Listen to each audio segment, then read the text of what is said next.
anyone who can make a good cup of tea. It's simple, really, but many people get careless about tea making. Careless? They don't know the secret, you mean? There is no secret, really. That's a fallacy. Just a few simple rules to remember. What are they? I'll tell you all the tea instructor told me when I first took over my canteen. First of all, tea leaf is a delicate and sensitive plant. Therefore, it must be stored correctly. There are two reasons for this. Number one is to keep the tea as dry as possible, and number two, to prevent the tea from being contaminated. The best form of storage is an airtight container. This is not always possible, but in any case, the tea chest or metal bin must have a lid that fits well. Tea leaves will very quickly absorb all kinds of aromas, so do not store near to fruit, soap, cheese, spices, or disinfectant. Don't keep the tea chest against a wall or on the floor, for they may be damp. Keep it off the ground by placing it on 2 pieces of wood. Thus. So much for storing.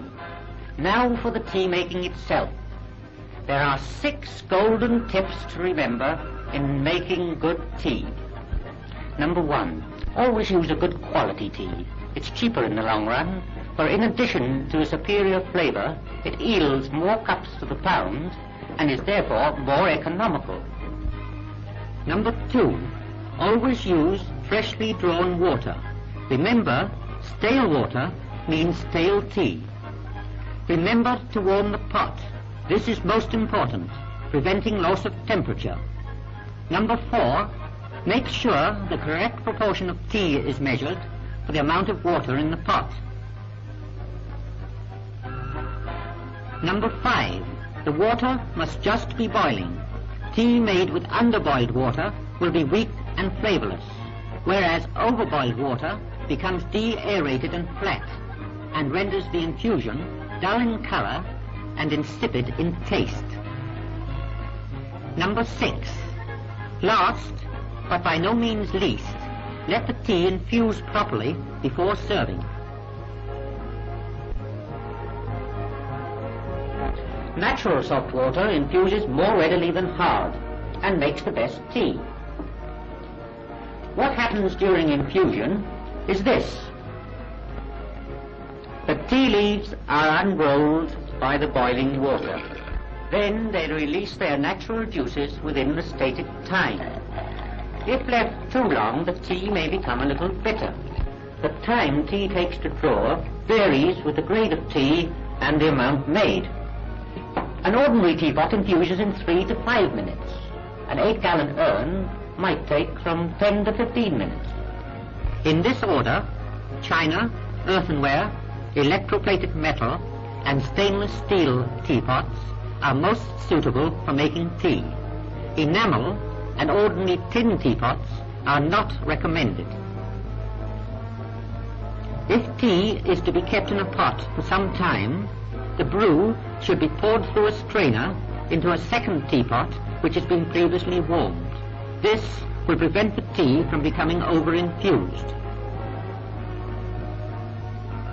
Urns and multipots are generally used for keeping tea hot in bulk for any length of time, especially in canteens, such as those serving the forces, or in tea cars which may be sent off at a moment's notice, often traveling through the night to serve civil defense workers.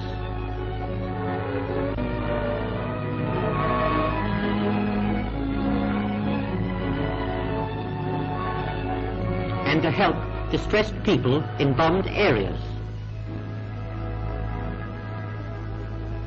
or serving the troops on active service.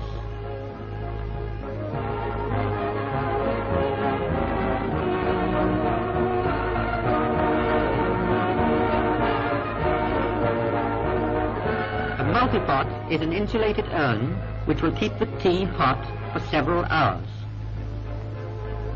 Tea for urns and multipots is made as already described, except that the tea is placed in an infuser.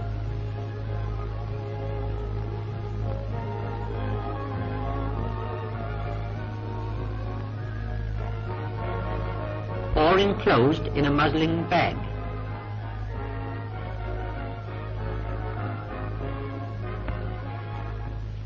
Which must be loosely tied to allow for expansion of the leaves. These tea leaves are then left long enough for infusion to take place, when they must be removed from the urn. In the case of the bags, they should be squeezed to extract all the tea juice and then soaked in cold water.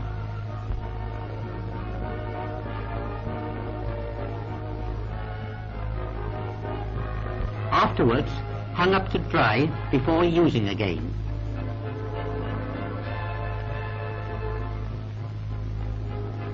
The best way to sweeten tea in bulk is to make a syrup in a jug with some liquid tea.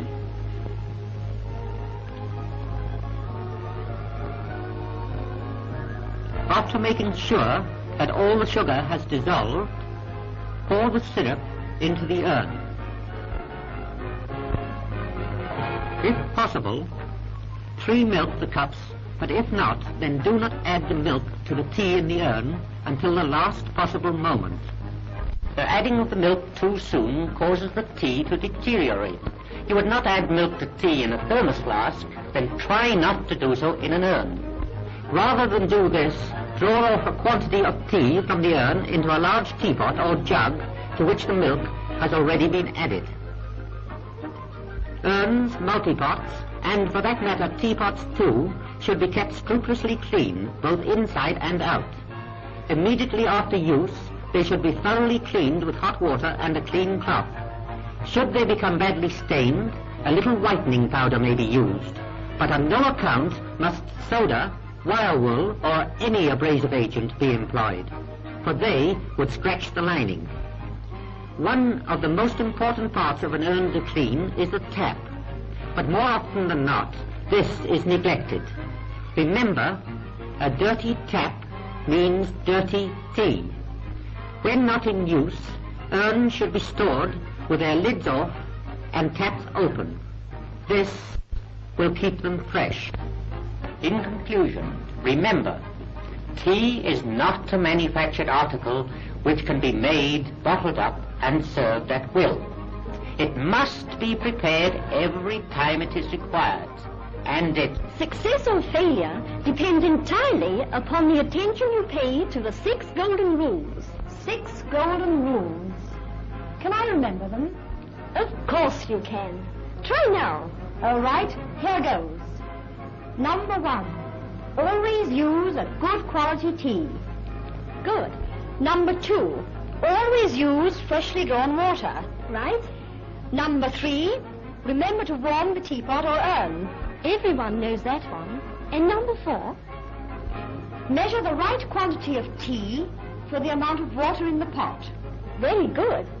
Number 5, the water must reach boiling point. Pot to the kettle, not kettle to the pot. And the last rule, number 6, let the tea brew for 5 to 10 minutes before serving. Excellent. What do you say, Mother? Yes, then tea will revive you. Now you have the secret, as you call it. So in future, don't spoil good tea by bad preparation. Let every cup you make be a cup that cheers.